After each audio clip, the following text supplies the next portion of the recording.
Hi everyone, in this video I want to cover how to properly mount and wire the RTH2300B thermostat. Make sure that the subbase you install is the one that is included in the box with your thermostat.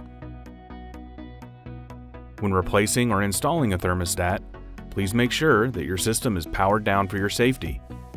You can either do this at the furnace or at the breaker. The RTH2300B subbase is mounted with 2 screws. To make sure it's secure, utilize a stud or drywall anchors. When wiring the subbase, please verify your system type and wire accordingly. You can find wiring diagrams in the installation manual, or you can verify the connections at your furnace or air handler. After the subbase is wired, insert batteries into the RTH2300B and attach it to the subbase. You can now power up your system and make sure everything is working properly. That's all for this video. Thanks for watching.